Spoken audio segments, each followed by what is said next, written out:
ามาเบิ่งคนสู่ชีวิตพี่น้องวิถีชีวิตของการหาอยู่หากินหลายผู้หลายคนก็คงสิสงสัย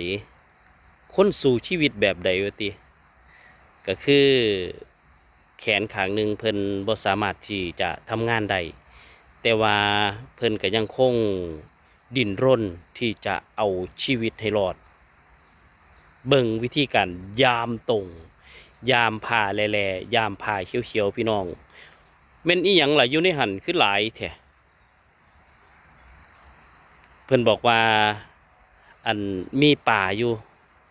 พอได้ปนนี่ล่ะว่าซั่นคือพวกปลาข้อน้อยปลาช่อนตัวน้อยๆที่มันไหลลงผ่าที่เพิ่นเอาไปดักไว้เฮ็ดเป็นตง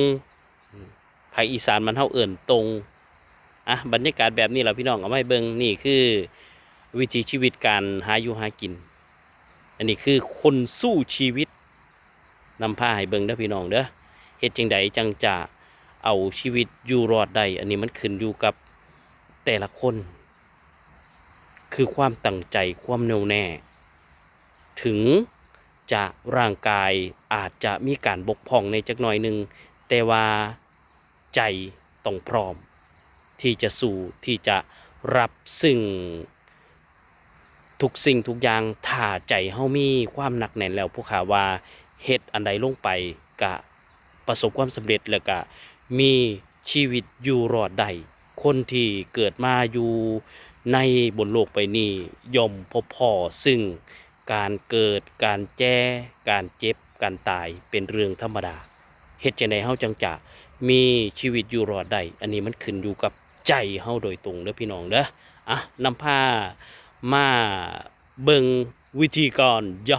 ยามตรงพี่น้องยามตรงช่วงนี้เพิ่นก็เปิดน้ำออกจากให้หน้าแล้วก็น้ำมันจะไหล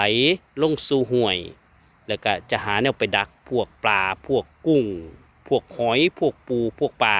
เพิ่นก็เฮ็ดแบบนี้ล่ะเด้อให้เบิ่งเพิ่นตึงเหลียวเบิ่งผู้ขาอยู่พี่น้อง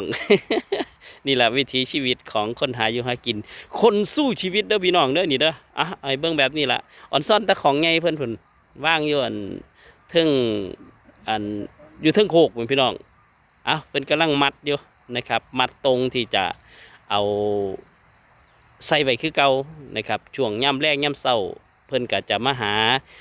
เอาพวกที่มันค่าอยู่ในตรงเพื่อที่จะนำผ้าเอาไปประกอบอาหารรับประทานกันก็เป็นแบบนี้เราพี่น้องขางลำห้วยเด้อนี่เด้อผู้ขาเอาให้เบิ่งนี่มีอีกห่านสะดุ้งแต่ว่าเขาเจ้าบ่ได้ยกแล้วล่ะพี่น้องเดี๋ยวเบิ่งซาไปเรื่อยนี่ใกล้เห็นแล้วพี่น้องโอ้ยย้อนหญ้าไหมมางามแท้นี่ไหมให้เบิ่งแบบนี้ล่ะพี่น้องโอ้ยอันนั้นคงจะเป็นดอกผักบุ้งนี่ล่ะพี่น้องห่านแบบนี้ล่ะช่วงนี้น้ำมันเบิดแล้วก็ต้องบ่ได้มานะครับเพิ่นบ่ได้มายกดอกก็ต้องอยู่แบบนี้ล่ะสภาพแบบนี้ล่ะคือของมันห่างถ้าเมื่อเวลามีฝนช่วงฝนไหม้ฟ้าไหม้พุ่นล่ะในช่วงปีหน้าเขาเจ้าก็จะมายกอยู่หม่องนี้ล่ะพี่น้องอันนี้คือเป็นเสน่ห์มนต์ขลังของอยู่ตามลำห้วยพวกข้านำผ้าให้เบิ่งแบบนี้ล่ะเด้อไปแล้วล่ะสำหรับคลิปนี้กับคนสู้ชีวิต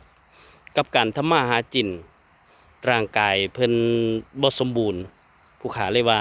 คนสู้ชีวิตเด้อพี่น้องนี่คือการทำมาหากินสั่นแล้วพี่น้องเอ้ย